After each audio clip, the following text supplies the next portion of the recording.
34. 남들 보기에 아직은 한창 젊고 은퇴라는 단어는 너무 먼 이야기처럼 들리는 나이죠. 그런데 이상하게도 이 나이에 딱 한 번 인생의 방향을 바꾸는 선택을 하는 사람들이 있습니다. 34세 맞벌이 간호사 부부 의외의 전세 포기. 주변에서는 다들 고개를 갸웃합니다. 전세도 못 들어가? 간호사 둘이 벌면 그래도 안정적이지 않나? 하지만 정작 그 부부는 이렇게 말합니다. 우리는 집이 아니라 시간을 사기로 했어요. 은퇴 준비는 거창한 연금 설계나 고액 투자에서 시작되지 않습니다. 어떻게 살 것인가라는 질문에서 시작합니다. 그리고 그 질문은 놀랍게도 34세도 충분히 유효합니다. 1.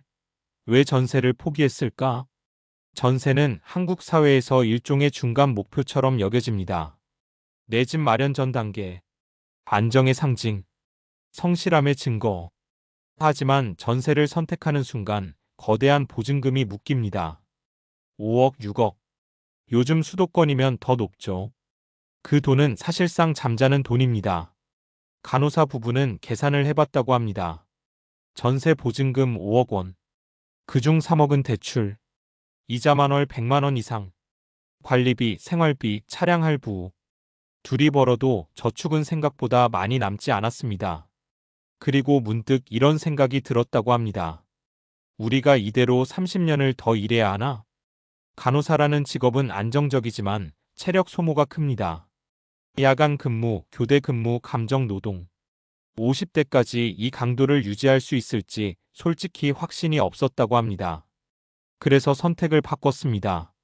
전세를 포기하고 작은 월세로 이동했습니다. 남는 현금을 노후 준비 자산으로 돌렸습니다. 사람들은 다운그레이드라고 했지만 그들은 미리 은퇴를 준비하는 업그레이드라고 불렀습니다. 2. 은퇴 준비는 집 크기가 아니라 현금 흐름이다. 우리가 흔히 착각하는 게 있습니다. 집이 곧 노후 대비다? 물론 장기적으로는 부동산도 자산입니다. 하지만 은퇴 후 삶을 결정하는 것은 결국 현금 흐름입니다. 매달 들어오는 연금, 배당, 임대 수익, 금융 자산 수익. 집은 살 수 있어도 생활비는 현금이 필요합니다.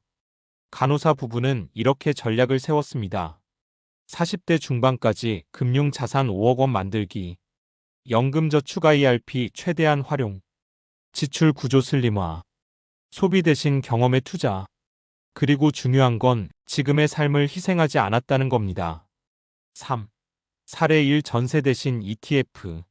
서울에서 근무하는 33세 간호사 어씨 부부. 전세 4억 5천을 고민하다가 포기했습니다.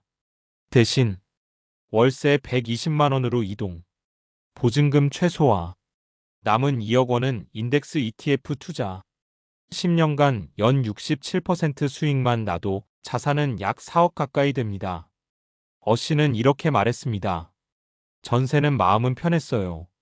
그런데 미래는 안 편했어요. 지금은 배당이 매달 조금씩 들어옵니다. 작은 금액이지만 그 돈이 미래의 시간을 상징한다고 합니다. 4. 사례 2 교대 근무를 줄이기 위한 선택.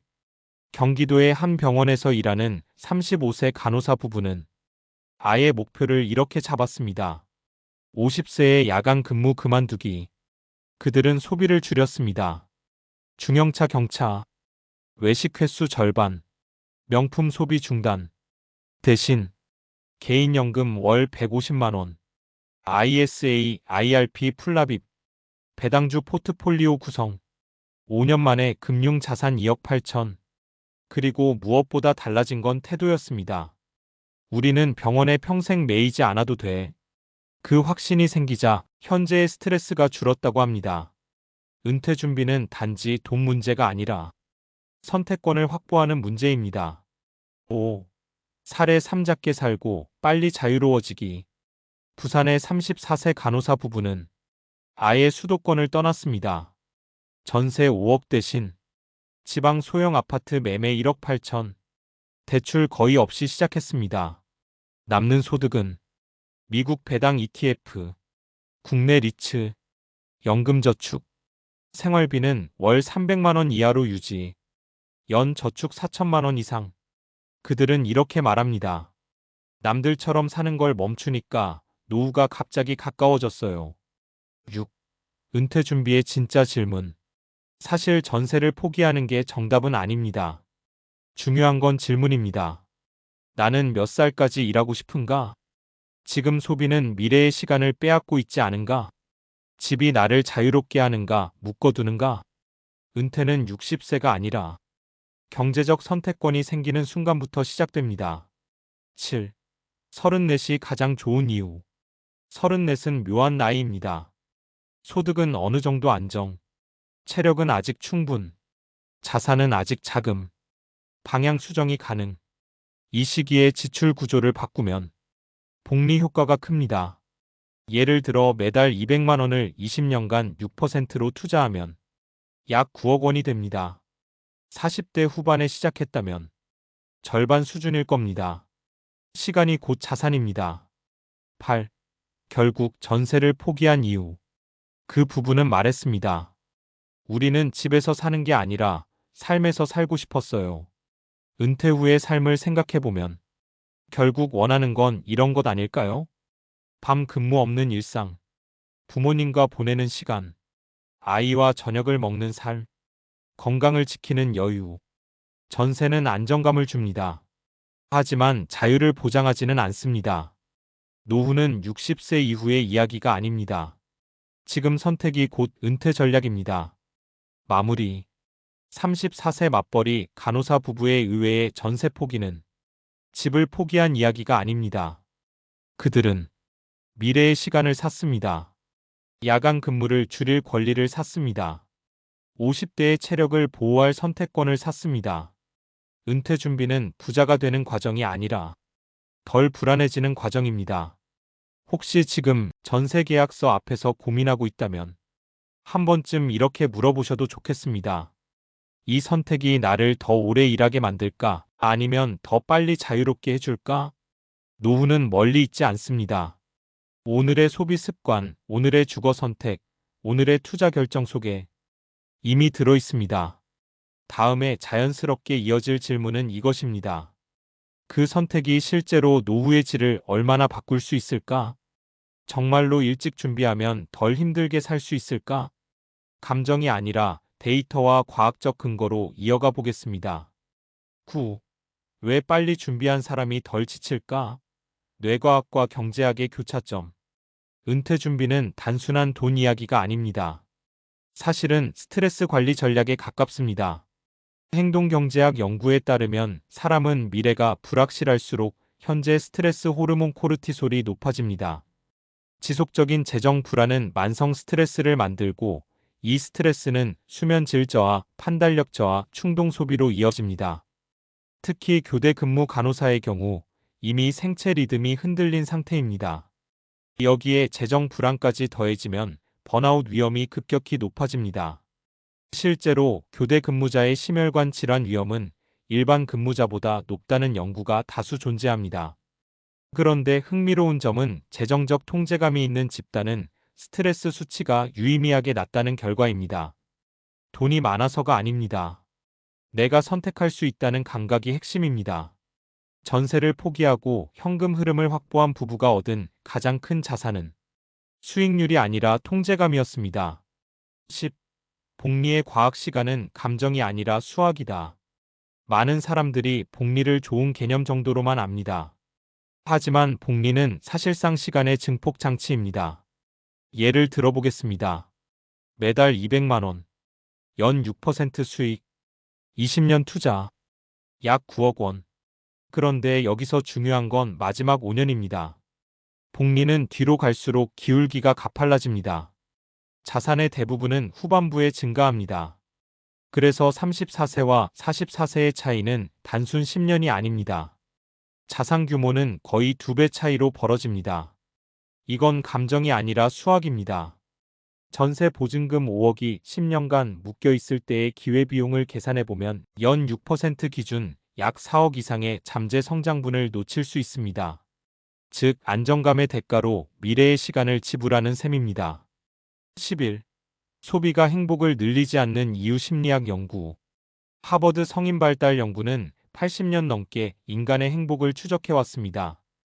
그 결과 노후 행복을 결정하는 핵심 요인은 자산 규모가 아니라 건강, 관계, 자율성이었습니다. 흥미롭게도 일정 수준 이상의 소득이 되면 소비 증가는 행복 증가로 거의 이어지지 않습니다. 이를 한계 효용 체감이라고 합니다. 전세 평수 10평 늘리는 것보다 야간 근무 2년 줄이는 게 삶의 만족도에는 훨씬 큰 영향을 줍니다. 간호사 부부가 집 대신 금융 자산을 선택한 건 행복의 방향을 바꾼 선택이었습니다. 12. 은퇴 후 가장 큰 리스크는 돈 부족이 아니다. 많은 사람이 노후의 최대 위험을 돈 부족이라고 생각합니다. 하지만 실제 은퇴자 설문을 보면 가장 큰 후회는 이것입니다. 조금 덜 벌고, 조금 덜 쓰고, 조금 더 건강을 챙길걸. 은퇴 후 의료비 지출은 평균적으로 급격히 증가합니다. 특히 만성질환은 50대 후반부터 빠르게 늘어납니다. 문제는 체력은 복리가 없습니다. 돈은 복리지만 건강은 감가상각입니다. 그래서 34세의 선택은 단지 자산 전략이 아니라 체력 보호 전략이기도 합니다. 야간 근무를 3년 줄이면 수면 부채가 줄고 심혈관 리스크가 낮아집니다. 이건 단순 감정이 아니라 의학적 사실입니다. 13. 작게 살기가 은퇴를 앞당기는 구조. 소비를 줄이면 단순히 저축이 늘어나는 게 아닙니다. 은퇴 필요 자금 자체가 줄어듭니다. 예를 들어 월 500만원 생활비 연 6천만원 필요, 월 300만원 생활비 연 3,600만원 필요. 은퇴 자산 목표는 단순 계산으로 거의 40% 이상 차이 납니다. 즉, 지금의 소비 습관이 은퇴 시점을 결정합니다. 부산의 그 부부가 작게 살자를 선택한 순간 그들의 은퇴 연령은 자동으로 앞당겨졌습니다. 14. 결국 핵심은 심리적 은퇴. 흥미로운 연구가 있습니다. 사람은 경제적으로 은퇴하기 전에 심리적으로 먼저 은퇴한다고 합니다. 나는 평생 일해야 해. 이 생각을 가진 사람은 돈이 있어도 불안합니다. 반대로 나는 언제든 줄일 수 있어. 이 생각을 가진 사람은 현재의 스트레스가 낮습니다. 전세를 포기한 선택은 사실상 이렇게 말하는 것과 같습니다. 우리는 집이 아니라 선택권을 쌓고 있다. 이 문장이 은퇴의 본질입니다. 15. 그래서 우리에게 남는 질문. 이 이야기를 듣고도 여전히 고민은 남습니다. 정말 집 없이 괜찮을까? 부동산이 오르면 후회하지 않을까? 아이가 생기면 어쩌지? 정답은 없습니다.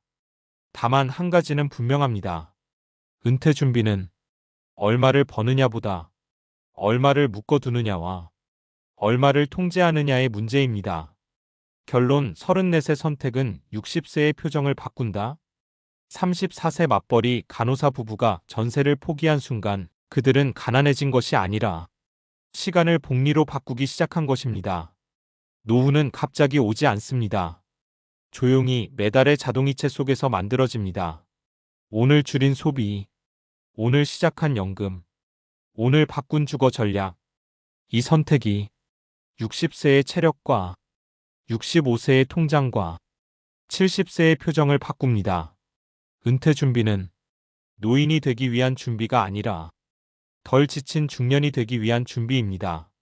그리고 어쩌면 전세 계약서 위에 사인하기 전에 이 질문 하나면 충분할지도 모릅니다.